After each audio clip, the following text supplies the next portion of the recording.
Yes, we're there for, I think, coffee break 19 or 20. I don't know, but yeah, welcome, Doctor. And now I have to do it like very slowly. Dimitriadis. Yeah, that's right. Perfect. Yeah, Perfect. perfect. How are you doing? I'm great. Thank you. Thank you for having me. I'm very excited for our conversation. You're in Brussels now? Absolutely. Yes, I'm in Brussels. Yeah, and normally you come from Greece? Correct. I come from Greece. I live in Serbia, in Belgrade, Serbia. But my professional work brings me in Greece, in Serbia, in Slovenia, and in Brussels as well. Okay. Now, you are an expert in neuroscience, you're an expert in well-being at work. Now, can you explain neuroscience like in 1 minute, 2 minutes? Well, if I'm going for an official definition, neuroscience is it's the study of the nervous system, which includes the brain, and the impact of this to our behavior and emotional and mental states. So that's kind of a formal definition, but in essence, I became fascinated with the study of the human brain for 17 years now. I think it was around 2004, 2005 that professionally I devoted myself to applied neuroscience because I understood that neuroscience provides the best answers, Jim, compared with other sciences. And if you look historical thinking, human thinking in historical terms, neuroscience provided to me the most clear and trustworthy answers on who we are, how decisions are being made, what drives our behavior, what makes us who we are. That's what neuroscience is in a nutshell for me. Yeah. And on the other hand, you don't look like a really irrational person. Well, I hope so, because I come from this school of thought, if you want, in neuroscience, that we say rationality is a subsystem of the brain, the ability to think rationally, to analyze, to stop and consider plans and put cost benefit analysis is a great resource of the brain, but it is a supporting resource of the brain. It's not the main one. It's not the only one, absolutely. And lately, we think it's not even the main one. It's a great support resource in the human brain. So absolutely, I'm on the emotional side of things. Yeah. Now, sometimes we say like we all have three power center: the brain, the heart, and the gut. What's your favorite one? So if for me, it's the brain and the gut. The heart is a little bit urban legend. You know, the heart is great. It pumps blood, fantastic. But and of course, as everything in our body is connected, huh? Don't let's not be separatists and everything is in isolation. No, the whole system has to work very well together. Okay, but it's if you look at where neurons exist, it's a very high concentration of neurons in our brain, 87 billion neurons, and the second biggest concentration of neurons in our body is actually our gut. So the second brain is the gut. So brain and gut. That's the two things, and of course the whole nervous system with all its reach within our body. Yeah. I think that the most wisdom is in the heart, but that's not another discussion. This is an interesting discussion because most of the times people, when they refer to the heart, probably they refer to emotions or intuition. Mhm. And modern neuroscience has relocated these things from the heart to the brain, the nervous system, and the gut. So if we talk about the semantics, what does it really mean? As I already said, I'm fully on the emotional part of what makes us who we are. And I consider emotions extremely intelligent. Not emotional intelligence. Emotional intelligence is different, and the intelligence of the emotions is different thing. I'm talking about the intelligence of the emotions. They're extremely intelligent, and our unconscious is extremely adaptive and intelligent. And at the end of the day, it makes us who we are. With a great support from rationality. I don't want to disregard this. Fantastic, but it's a support mechanism. Yeah. I saw you talking about neuro HR and neuro leadership. Can you explain like neuro HR? Absolutely.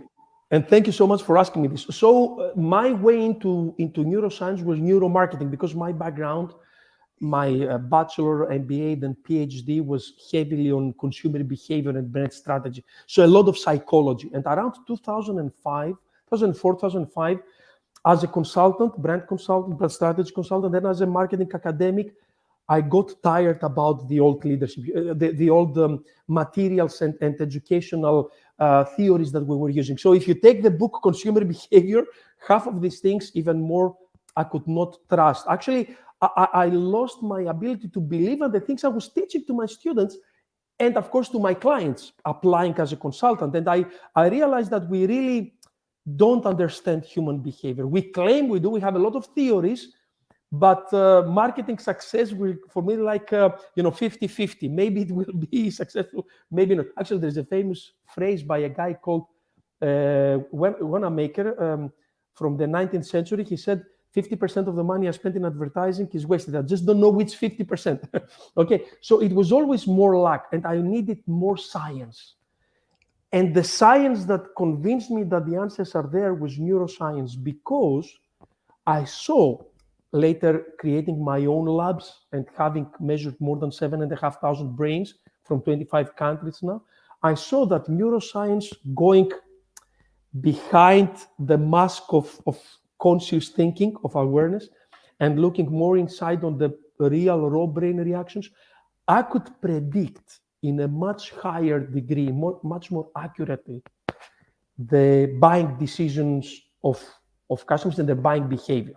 Now, in companies, if you want to see trends, you look at marketing. And then if you want to see what HR will do, look what marketing is doing today, and HR will do a few years later. It has been like that because marketing is in the stress of bringing business. So, of course, marketing will immediately innovate.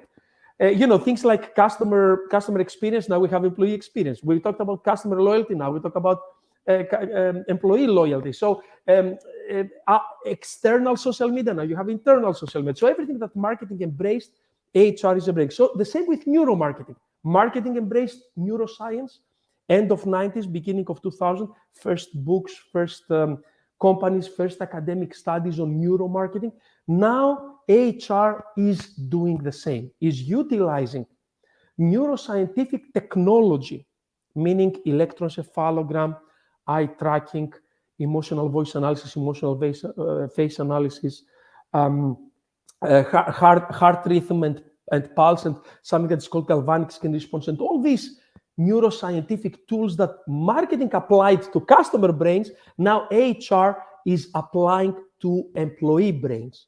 So neuro HR is a new way of diagnosing, examining, unlocking the employee, and understanding better, of course, the employee brain.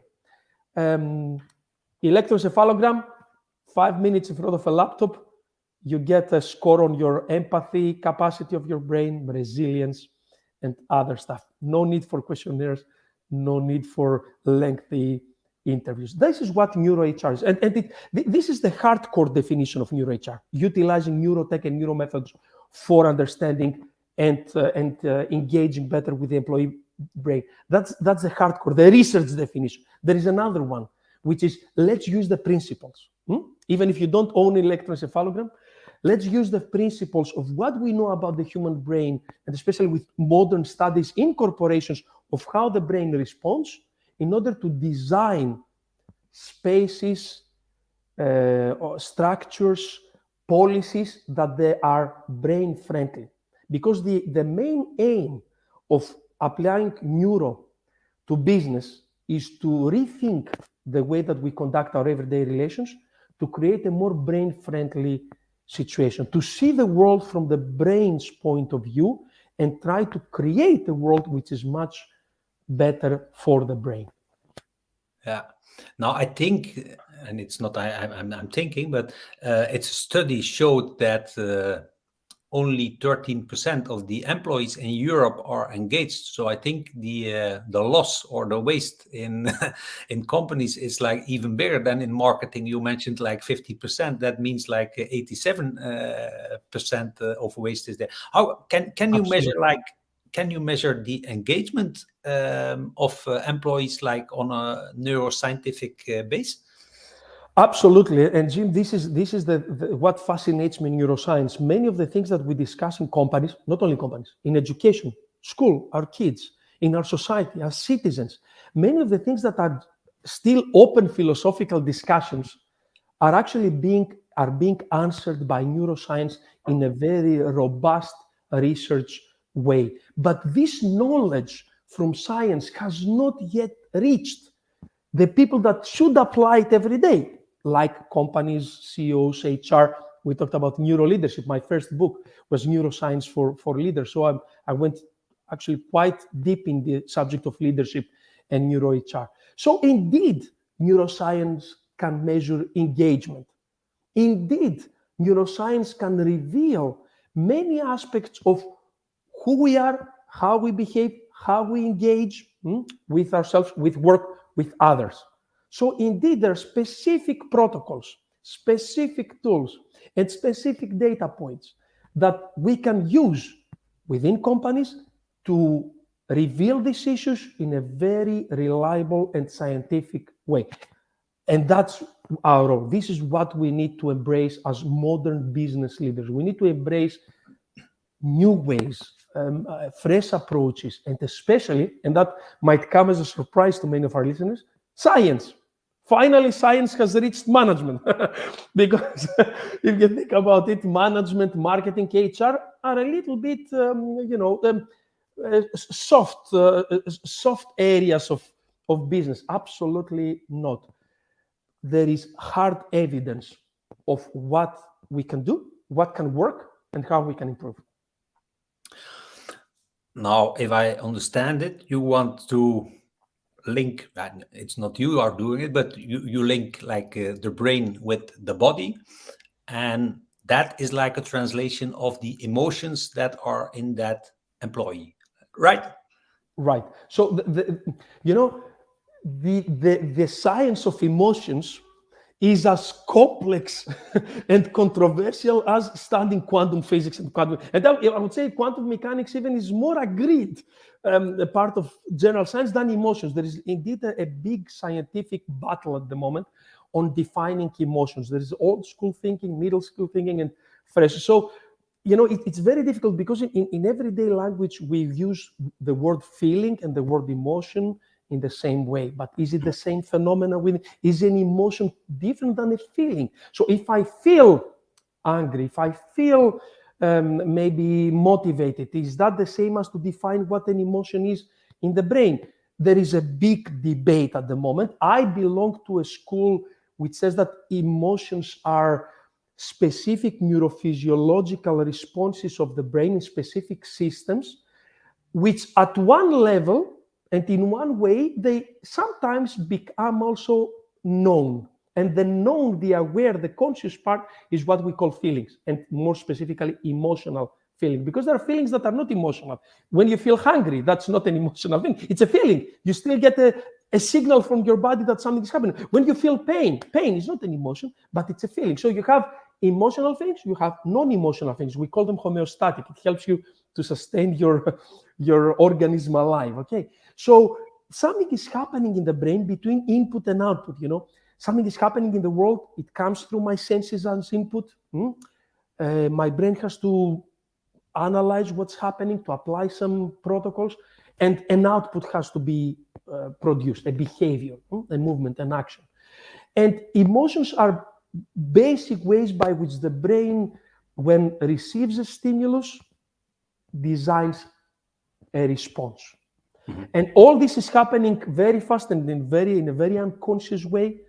But sometimes, I said, some of these, in some ways, also become sensations in the body, a feeling, you feel it. And this is, for me, and for this school of thought that I represent, a different phenomenon than what we call an emotion. Okay, but indeed, to go back to exactly what you asked, yeah, we measure. Just to give you a very short, we indeed try to listen to the brain and the body. Yeah, and when we listen, the brain and the body speak all the time. They talk. They give signals all the time, which are most of the times so fast and so fleeting. They're very unconscious. And if through sensors, various ways, we capture what the brain and the body is telling us. Not only we can understand better what motivates me, we can have early signs of things like burnout and other negative emotional and mental states that have a negative impact in my performance and my life in corporations. Yeah. Now, if you listen to these emotions, what are the main emotions you are measuring? And what is like, is that fear? And what's the opposite? Is like excitement? Is that the opposite of fear? So there are many models of emotions. There is not one model of emotion. One, which is called the wheel of emotions, has exactly the one emotion, the basic emotions. It has a number of basic emotions, 8, and each emotion has its opposite. You know, according to this model, what is the opposite of fear? You will not believe. It's anger. Mm-hmm. And this makes sense because if you look at totalitarian regimes, first they make you feel fear. Oh, these bad people will come to conquer us. And based on the fear, the answer to the fear is, so we need to kill them first, so to make you angry. So actually, the wheel of emotions model says that the conquering fear is not happiness, is not a positive emotion, is another negative emotion. And also it makes sense because negative emotions are more than positive ones. And this, evolutionary speaking, you understand why? Because avoiding being killed comes first than being happy with my friend. So if I go out of my cave and I see my best friend, say, yeah, my best friend, and I see a car or a bear coming to eat me, I need to give priority to the bear coming to eat me. So negative emotions and negative motivation is stronger and more it has more variety in the brain than positive emotions and positive motivation. Yeah. Now, you have the employee who is feeling something. The employer wants to know what the employee is feeling because they know the effect of the emotions on like the business result. Now, the big question is that employee has to give like the permission to the employer to use these data. Am I correct? Yeah. The main thing there is like trust. I think that's a very difficult situation. When I talk to employees, like at least 70% of the companies, trust is not there. How you handle it? So in Brussels, I'm involved in a major new project which is called Wellbeing.ai. And we are developing a cutting-edge global solution for measuring these things in companies without the need of an electrocephalogram, much more naturally, seamless within my working experience, mainly through the camera, your webcam, collecting emotional facial data and eye tracking movement patterns. You know that by how your eyes move, we can say if you are under stress or not. It's unbelievable what science can Are do. you scanning me? Not yet, but you didn't give me your permission when you did. I will start. So the idea is exactly as you said, to listen to the body and the brain, what they say. And first, I would say empower the person, empower the employee, because when the employee will feel down, it will be too late. So we need to help people, empower them to have finally scientifically robust data of what's happening with them. Absolutely, as an employee myself, I would love to have this kind of ability to collect data that before they didn't even exist within the sphere of understanding of companies. They were not even in the radar, but as we said, science has the answers. Okay. Now, what about the company? First of all, it's very important to understand that especially the solution that we are developing does not provide to the company your individual scores. That's absolutely a no-no. It's not even in the system. You get as a user your personal score. but the company is getting aggregated results to see a whole department. So there is no, it's in legal terms, in of course protection of data terms, in the permissions given, no personal results are revealed to nobody, are not available to nobody within the company. So the trust that you said, which is a very important issue for buying in such solutions, is it has to be built from the very beginning in very solid grounds. So company receives aggregated results, like my marketing department, emotions maybe are not as, or my very actually recent, because we already have this data, sales departments, maybe their well-being is and their emotions are lower and not as positive as maybe, you will be surprised, accounting. In accounting, very, very high well-being score, not so much in sales, marketing, and HR. Marketing, sales, HR. Human-based departments. When departments deal with people, it's emotionally much more difficult. When the department deals with accounting, numbers, or IT, we see higher scores. But that's the important thing, that trust has to be built, and trust has to go beyond blah, blah, beyond words and arguments. It has to be built into the system, privacy, permissions, and the absolute control to use the system in the way that fits your needs when and if you find it appropriate. Yeah. So, there's even studies with biometric measurements in companies. But when I say biometric, please, many times the word biometric leads to identification, like to identify through your fingerprint, etc. We're not talking about this. We talk about emotions detection technology. Actually, it's called emotions AI. Yeah? That's the official term. So there has been studies in companies to show if people would accept it under what conditions. And you will be surprised to find out that the trust to the company did not correlate to the trust to the solution. So if I trust the company or not, it was not so important. What was important is my personal feeling and understanding of being improved by the specific solution. And this is why I focused so much in the empowerment, the permission, the putting the user in the driver's seat, and tangibly demonstrating and proving so. No blah blah, no just emails, but being built into such systems. Otherwise, you are very right. If people are not convinced, if the people don't trust the system, there will be a problem. You know what is also amazing? That people all around the world have already sent emails to the project wellbeing.ai, www.wellbeing.ai, by the way, whoever wants to check it, saying, hey, I think that my well-being is very, very low. Can you help me? So, we really think about, should an employee think I need it or not? But as every introduction of an innovation, it has stages. There are people that need it. It's not a luxury. Great. Yeah, it would be good to have.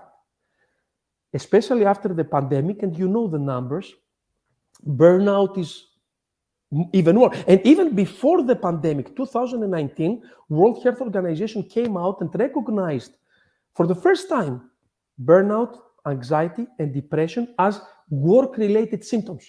First time. And this was before the pandemic. Now, with the pandemic, all these numbers have become even worse. So my personal, and I think I share the sentiment with my team, is that we are here to help, to empower, to improve, and not to provide something that is absolutely needed, rather than it's something good to have. I think that we're changing the eras, Jim. There is this professor in Columbia University, Ruth McGarth. She says management went through 3 eras. First, it was the era of execution. When first companies were being built and first factories, industrial revolution, we had to achieve things. Then we went into the era of expertise, because companies, simple production units became very complex, very dynamic. We needed to create amazing expertise, sometimes inside, sometimes you pay very much external consultants. And now she says we're moving to the management era of empathy. And I think she's right. And I think that many people globally, especially after the pandemic, talk about empathy. And empathy is one of my favorite topics. I publish on empathy. I do studies with electroencephalograms on empathy.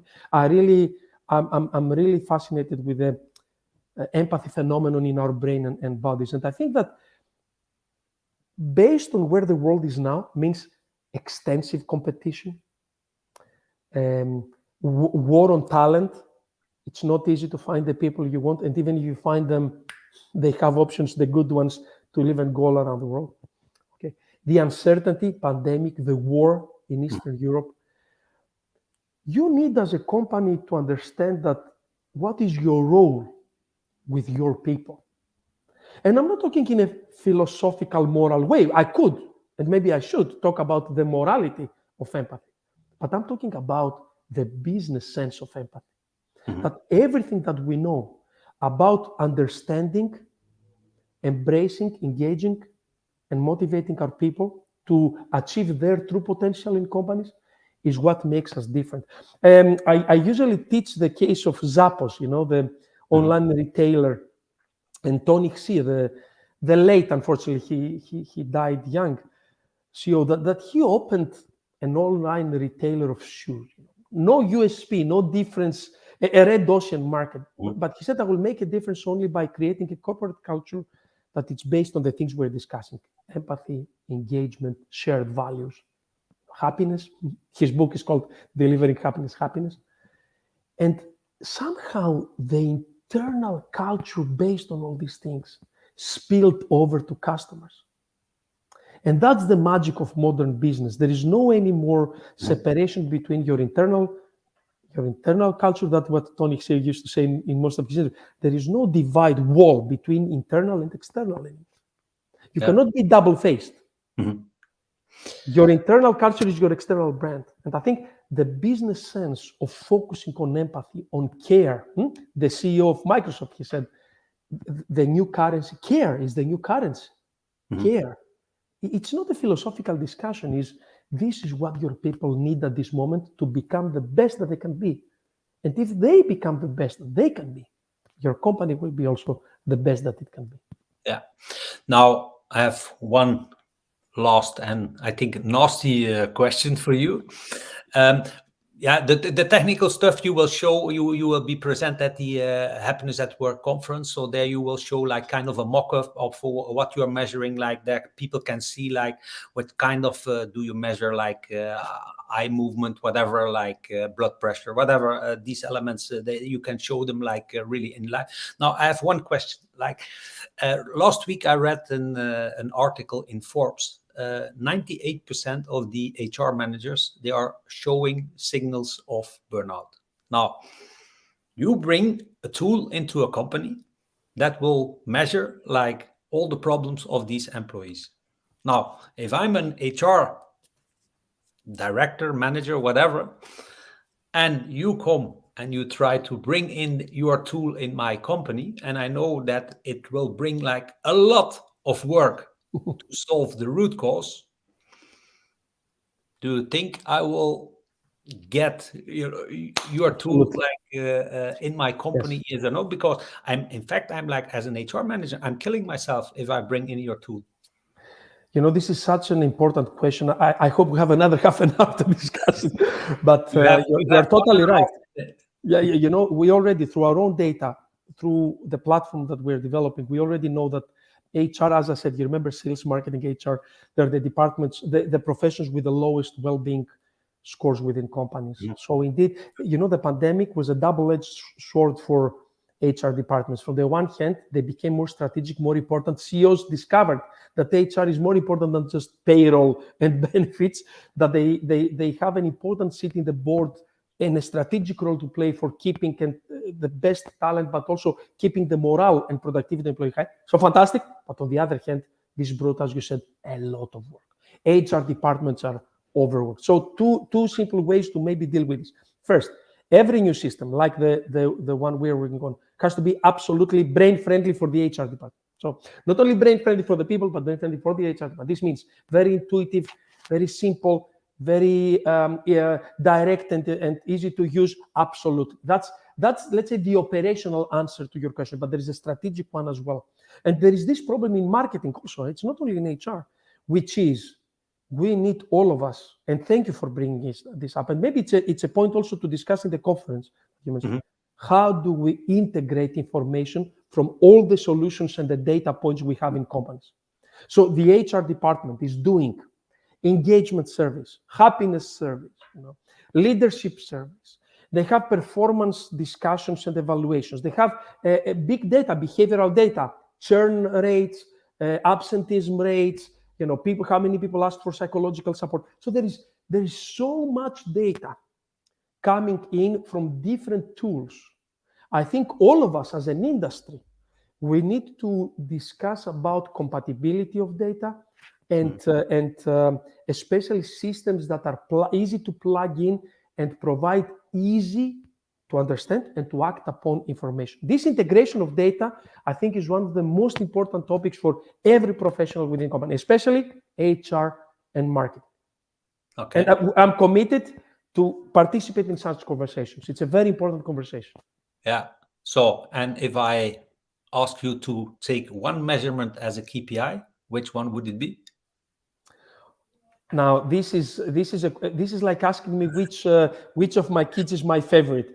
There are comparative studies that show very clearly the more data points, emotional, neurometric, biometric, you combine, the higher the degree of accuracy. This is why in Wellbeing.ai we combine eye tracking, face, voice, gradually a heartbeat and pulse and all this, and we have other ideas. We even have questionnaires, highly standardized, because I think it's the richness of data that the truth exists, not in isolation.